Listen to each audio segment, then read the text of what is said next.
안녕하세요. 일본 나그네입니다. 오늘은 전 사형수였던 코바야시 카오루의 나라 초1 유괴 살해 사건에 대해서 알아보도록 하겠습니다.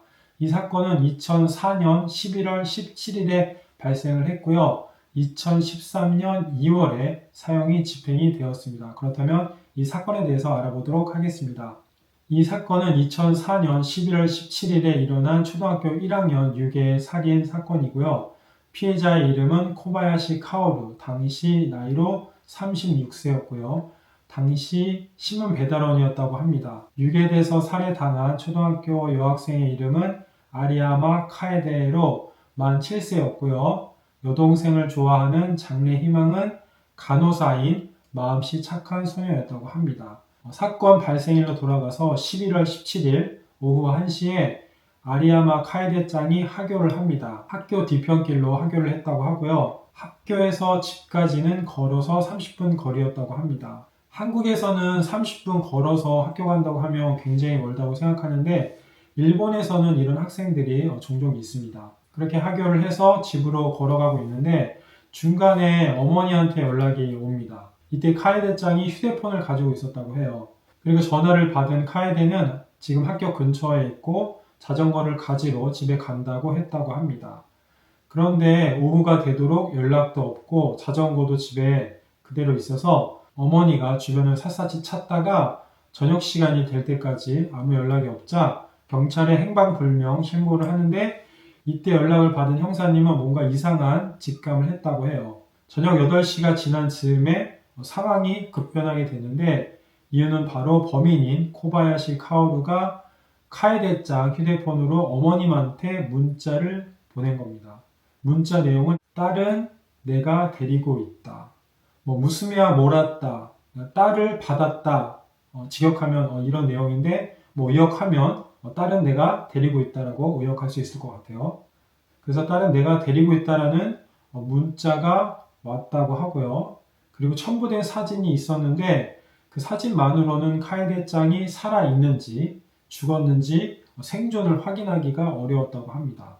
그리고 11월 18일 자정이 조금 넘은 시각에 카에데짱이 길 옆 도랑에 버려져 있는 게 발견이 됩니다. 이때 휴대폰, 외투, 란도셀은 없었다고 하고요. 맨발인 상태였다고 합니다. 그리고 이 쿠즈모토 형사님이 시신이 버려진 장소에 갔는데 눈물이 났다고 하면서 슬퍼하시는데 당시의 심정이 이해가 가겠더라고요. 그리고 이 원한을 꼭 풀어주겠다는 약속을 했다고 합니다. 사망 원인은 익사로 밝혀졌고요. 형사님들이 이 사건의 범인을 꼭 잡을 수 있겠다는 생각을 하게 된 게 범인이 카에데짱 휴대폰을 사용해서 연락을 하고 사진 전송을 했었기 때문이라고 합니다. 카에데짱이 기지국을 조사하니까 유괴된 장소 근처 세 군데에서 휴대폰 사용을 했다는 걸 알게 되었고요. 목격자 제보를 봤는데 사람마다 증언이 조금씩 달라서 범인을 특정하지는 못했다고 합니다. 그러다가 범인에 대한 정보를 조금 얻게 되는데 카에데짱의 소지품에 범인의 모발이 나왔고요. 범인의 혈액형 그리고 안경 쓴 사람이라는 사실까지 알게 됩니다. 이때부터 이 범인의 기만한 행동들이 나타나기 시작하는데요. 음식점에 가서는 뉴스를 보면서 안경 쓰고 B형이면 나인데 이런 농담을 했다고 하고요. 또 다른 음식점에서는 점원이 B형의 안경 쓴 남자면 손님 아니세요?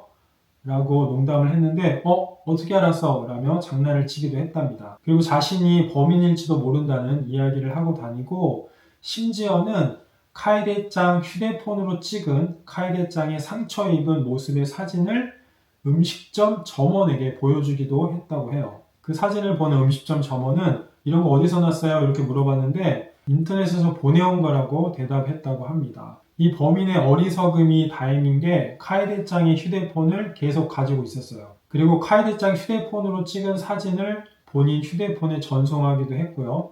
이러면 빼박이죠. 그리고 두 번째 문자를 보냈는데 이 두 번째 문자에는 이런 내용이 적혀 있었습니다. 다음에는 여동생을 데려간다고요. 참 경악할 만한 내용인데 이 연락으로 형사님들은 범인의 위치를 파악하게 됩니다. 참 어리석습니다. 그리고 유괴 현장에서 멀지 않은 아파트 CCTV에 의심스러운 차량이 찍혀 있는 걸 확인하고 번호판을 확인해서 범인의 집 근처에서 잠복을 하는데 차량이 녹색의 카로라2라는 걸 알아내게 되고요.